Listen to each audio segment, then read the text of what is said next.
তো এটা কি, এটা হচ্ছে বেজ,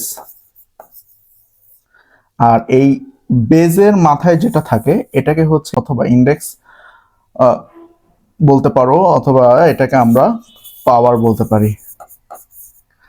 তো এখানে এমটা হচ্ছে ন্যাচারাল নাম্বার, তুমি এখানে 1 বসাতে পারো, 2 বসাতে পারো, 3 বসাতে পারো, ডট ডট ডট ইনফিনিটি যে কোনো নাম্বার তুমি এখানে বসাতে পারবা।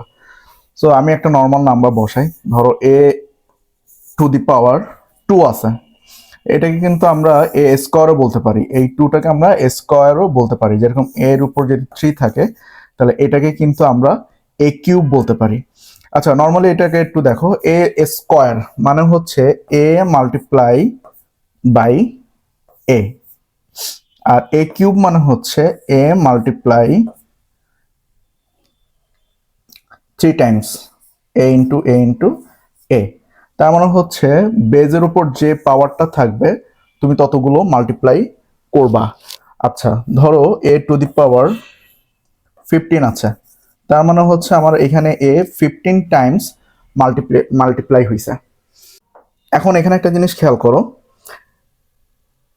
এ এ এ প্রত্যেকটার পাওয়ার কিন্তু 1, এই তিনটাকে হচ্ছে প্লাস করে কিন্তু এখানে কিউব আসছে।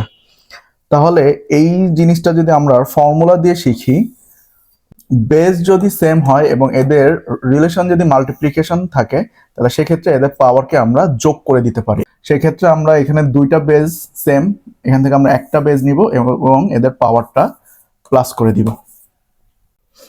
আচ্ছা, আমাদের 1 নম্বর ম্যাথটা কি দেওয়া আছে, x cube into x to the power 7।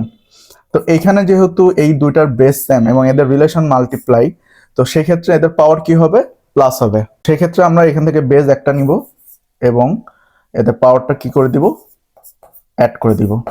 তাহলে সেক্ষেত্রে আমার এটা অ্যান্সার আসতেছে এক্স টু দি পাওয়ার 10।